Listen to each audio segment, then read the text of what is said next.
this is our dad, mom's caretaker. How can I not say something about Rose? I know she would love me to say something. Yeah. Rose, she's such a loving, caring, and wonderful person. She always said, I love you. Thank you. She said, you're so beautiful. Whenever she said something, she would say, I'm sorry. I said, for what, Rose? She just, I'm sorry. And Rose always loved to sing, Jesus Love Me. I'm going to sing this song for her. Jesus love me, this I know, for the Bible tell me so. Little one to him belong. Sometimes you're weak, but he's strong. Yes, Jesus love you. Yes, Jesus, he love you. Yes, Jesus love you. For the Bible, you tell me so.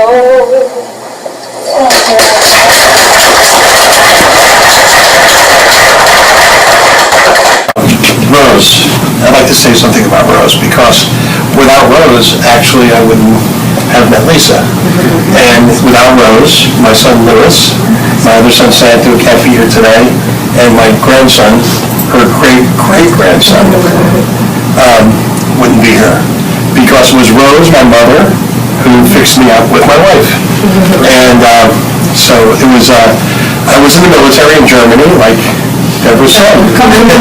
And I was home on leave, and my mother said, you know, I want to introduce you to somebody from the Italian club. I'm like, oh my God, you got to be kidding me.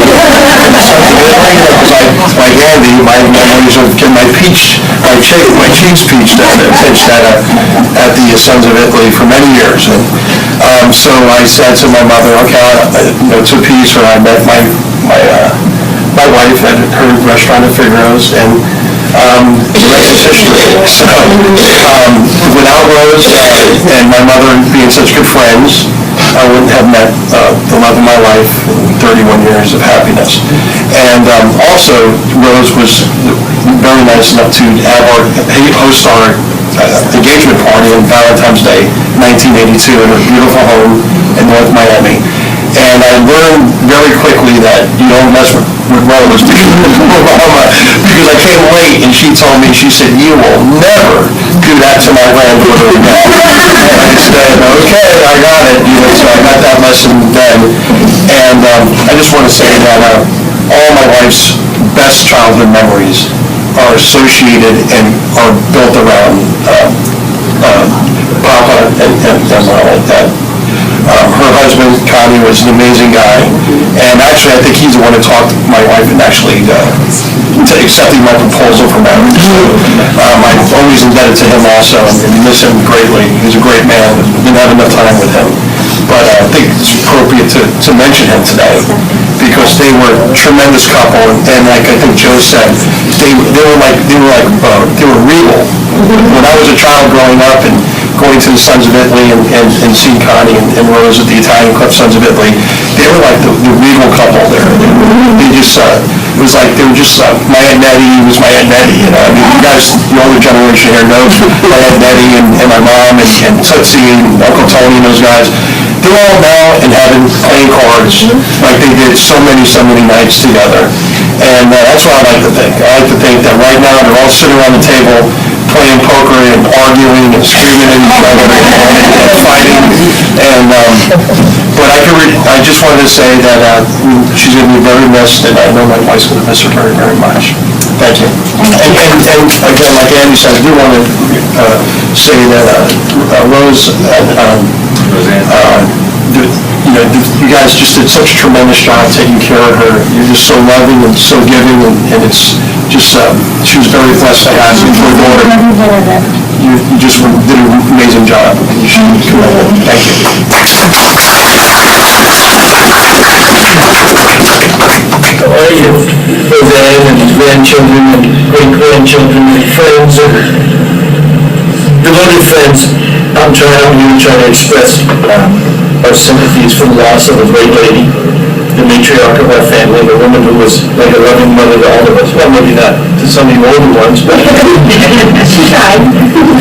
So I thought I'd think back a little bit and tell you my first memory of Aunt Rose, and that's when I was a little boy, and it expresses some of the qualities that the lady who preceded me mentioned.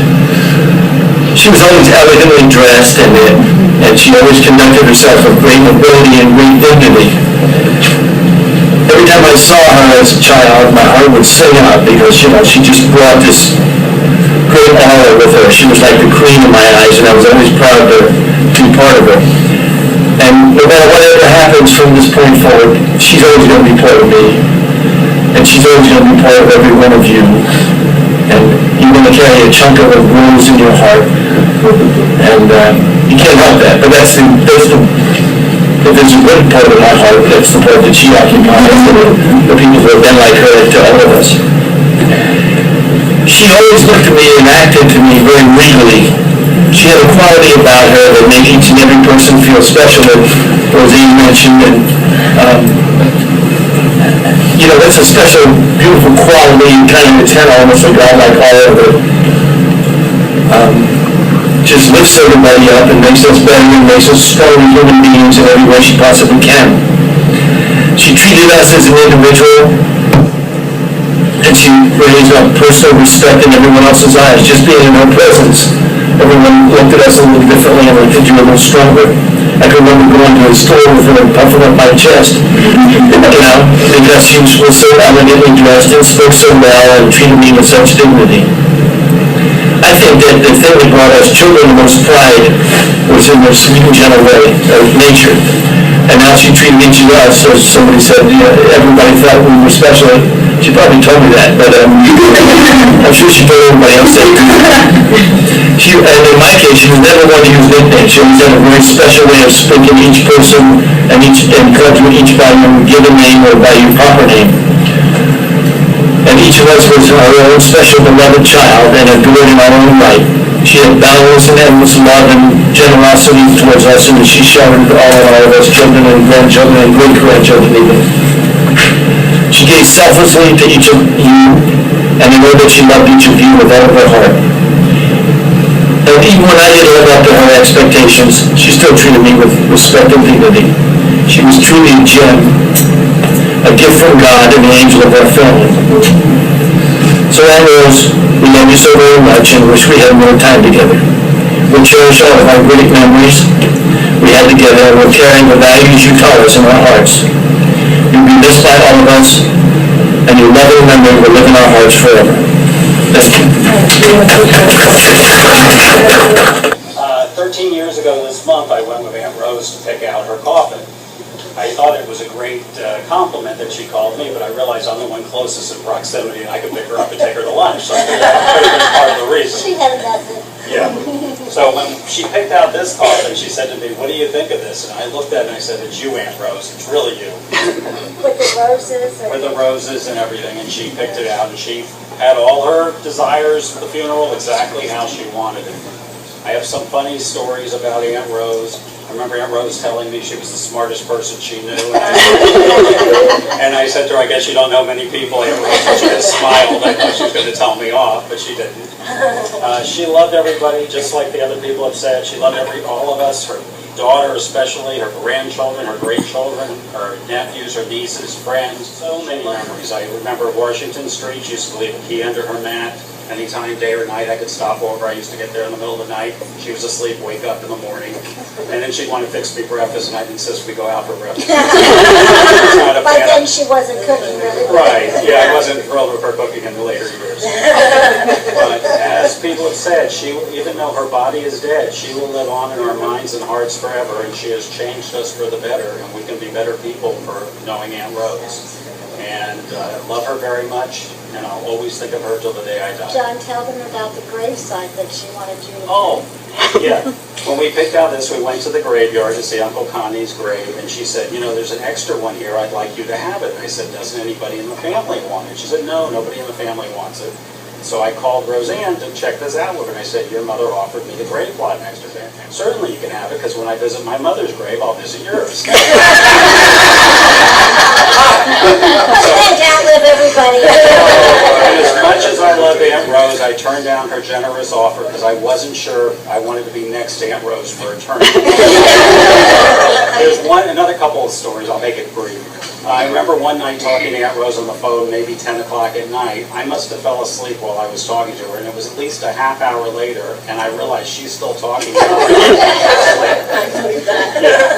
But Aunt Rose was just great. I remember the puppet shows she had with her great-grandchildren. I remember she dressed up as a witch. She always dressed up like a witch every year. I remember a lot of things. I remember dancing with her at Martha's restaurant, her favorite restaurant. I do remember another story, and the day of the party calls me up and says, what if she's so shocked she has a heart attack and dies? I said, we'll have the same people for the wake. So basically, we all loved Aunt Rose, and I know she'll always have a special part in our heart for everyone. Yes. And thank you, Aunt Rose, for being so loving. You're done with Well, I just wanted to say what amazing gratitude I have for my mom and for all of you. If no one else... After that, we will go ahead and meet at the cemetery. The cemetery is Dade Memorial Park, which is located on 135th Street, Opa-locka Boulevard, and 12th Avenue. Okay. It's the second cemetery as you're going west. The first one's a Jewish cemetery, second one's Dade Memorial. Exactly. Look for the big arches. Okay, Deacon? It's like McDonald's.